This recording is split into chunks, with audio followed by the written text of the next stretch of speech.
Здравейте, здравейте, приятели на Атоми! Отново сме заедно с следващия въпрос и следващият отговор относно продуктите и бизнесът Атоми. И за днес въпросът е следният. Кои продукти Атоми помагат за хора с алергии? Така, въпросът дойде с нощи късно в един от коментарите, мисля, че беше под видеото, в което говорих за синузит.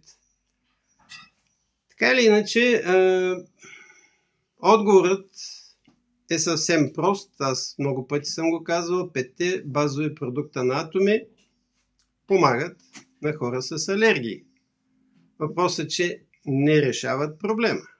Когато говорим за алергии, първото и най-важно е да се спрат 4 основни алергогена.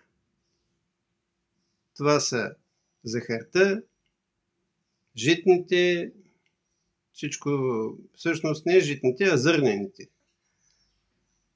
Всички зърнени храни, които имат нишесте, са алергоген много силен.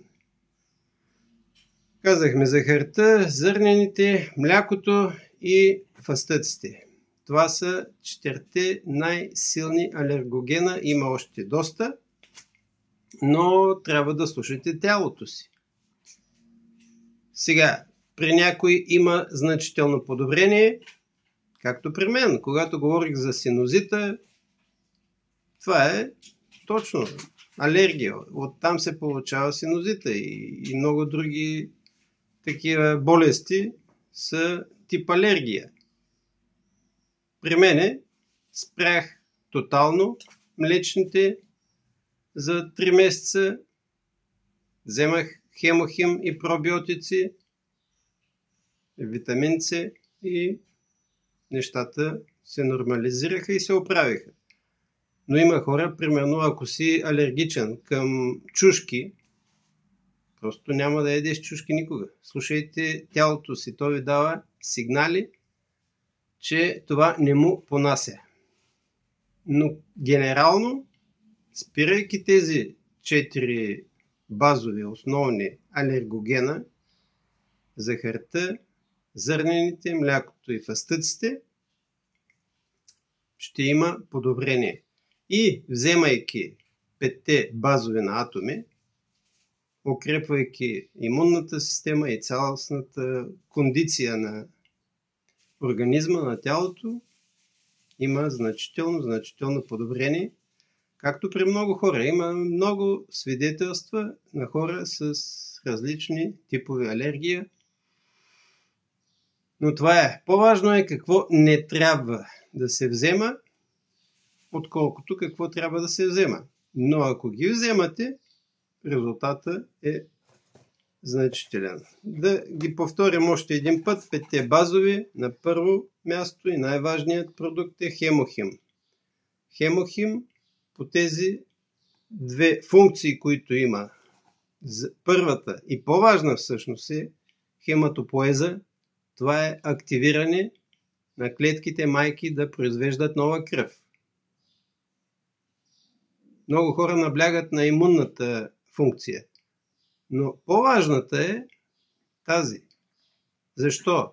Когато има нова, свежа кръв, всички органи на тялото започват да се регенерират и да се възстановяват. Кръвта е живот. Няма друг продукт в света, който да комбинира тези 2 функции. Активиране на клетките майки за производство на нова свежа кръв, плюс модулация на имунната система. Затова хемохим е номер 1. Най-добрият продукт за здраве. 2 пакетчета на ден, както препоръчва компанията, са достатъчни за профилактика, говорим, и за хора с леки заболявания.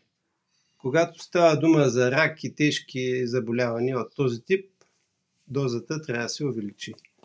Пробиотиците. Това са първите 2 и най-важни продукта от 5 базови.